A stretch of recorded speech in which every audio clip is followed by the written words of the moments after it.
The city of Seoul woke up the way it always did, late, loud, and already annoyed at being awake. Cars personally offended by traffic continued to violently honk all over. Street vendors argued with pigeons. Office workers marched forward with the same determination. Soldiers reserved for battle, except these soldiers were fighting emails. At the bottom of a subway staircase just outside exit 3 sat a boy the city had learned not to see. His name was Jabari. Jabari was 16, slim, dark-skinned, with tightly coiled hair that refused to obey gravity or good intentions. His eyes were open but unfocused, clouded in a way that told a story long before words ever could. He was blind. He sat upright, with a straight back and relaxed shoulders, and beside his feet was a small plastic bowl with a few tired coins rattling around like they'd given up hope of having friends. Hanging from his neck by a string was a cardboard sign, written neatly in Korean, "I am blind. Please help." Every morning Jabari sat there, and every morning the world stepped around him. A businessman nearly tripped over Jabari's bowl and hissed, "Aish! Why is this thing here?" before tossing a coin like it was an apology he didn't mean. 2 teenage girls stopped. "Is he actually blind?" one whispered. "I don't know, he's staring right at us." Jabari smiled politely in their direction, but they ran. A small boy tugged on his mother's sleeve. "Mom, why doesn't he look sad?" The mother uncomfortably glanced down. Because some people are used to it," she said, quickly dragging the child away. By noon, Jabari had collected enough money to buy half a meal, maybe a full one if inflation decided to be merciful, he sighed softly. "If I were invisible," he muttered to himself, "this would honestly feel the same." Then came a slow, measured and unhurried footstep. Not the sound of someone late for work, not the sound of someone avoiding eye contact. Jabari tilted his head, adjusting his ears to stay sure of his surroundings. The man stopped in front of him. This was Bohan. He was 52 years old. Korean. While slightly hunched, his hair was streaked with grey, his coat was clean but old, and his hands were important. They were the hands of a man who had spent his life shaping words. Bohan was a failed advertising copywriter turned street calligrapher. Once companies paid him ridiculous money to convince people they needed things they didn't. Now he wrote poetry for tourists who didn't understand Korean but liked how the ink looked. He dropped a coin into Jabari's bowl. It clinked, but he didn't walk away. Bohan read the sign again. "I am blind. Please help," he frowned. "Well, that's true," he murmured, "but it's also boring." Jabari raised an eyebrow. "Sir, if you're here to critique my sign, I should warn you, I can't read your facial expressions." Bohan blinked, then let out a soft laugh. A blind boy with sarcasm is a dangerous combination.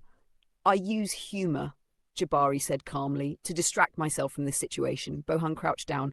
"That is smart. Most people use shopping." He studied Jabari's posture, his calm, as well as the way he didn't lean forward or stretch out his hands. "You're not begging," Bohan said. Jabari shrugged. "I'm just sitting, honestly." Bohan stood up, reached into his bag and pulled out a thick black marker. Jabari stiffened. "Sir, relax," Bohan said. "I'm only borrowing your sign." "People usually steal my dignity," Jabari replied. "The sign would be a downgrade." Bohan chuckled and flipped the cardboard over as he slowly and carefully began to write. People passed, one woman paused, a man stopped and a student leaned in. When Bohan finished, he placed the sign back around Jabari's neck and stepped away, displaying the new words he wrote to the passers-by. Silence followed. Then something strange happened. A woman in heels stopped and whispered, "Oh!" She dropped a bill. A delivery driver paused, read the sign twice and muttered, "Man," before emptying his pocket. A teenager took a photo and sent it to someone with the caption, "This messed me up." Coins poured in and bills followed. But more than money, people stopped, they spoke. "I'm sorry," someone said softly. A man crouched down. "Is it really beautiful today?" Jabari smiled. "I'm told it is." "Well," the man said with a cracking voice, "it is a beautiful day." By late afternoon, the bowl was full, but Jabari hadn't moved. He hadn't needed to. When the familiar slow footsteps returned, Jabari turned his head. "You came back," he said. Bohan smiled. "Curiosity got the better of me." Jabari's voice was calm, but sharp. "You changed my sign." "Yes. People are giving more." "Yes," Jabari swallowed. "So my words weren't enough?" Bohan hesitated. Then he sat beside him. "Your words told the truth," he said gently. But they only talked about you, Jabari frowned. Isn't that the point? Bohan shook his head. People don't move when they hear about pain. They move when they see themselves standing next to it. Jabari was quiet. So you didn't lie? Jabari said slowly. No, today is a beautiful day, and I cannot see it. Bohan smiled then as he continued. I didn't lie, I just rearranged the truth. See, my boy, words are mirrors and most people only look when they see their own reflection. Jabari let out a short laugh. So basically, guilt is more generous than sympathy. Bohan laughed harder than he expected to. Yes, he said, unfortunately. They sat in silence for a moment, then Jabari asked, Why help me? Bohan stared ahead. Because once I used words to sell lies. Jabari tilted his head. And now? Now, Bohan said softly, I try to use them to return dignity. Jabari nodded. That's respectable. Bohan stood. Keep the sign. Jabari smiled. I will. As Bohan walked away, Jabari spoke again. Sir? Bohan turned. I still can't see the beautiful day. Bohan smiled sadly. But today, the world saw you. My friend, the truth doesn't change and it never changes. Only the way we're willing to face it does. Some people need facts, others need mirrors.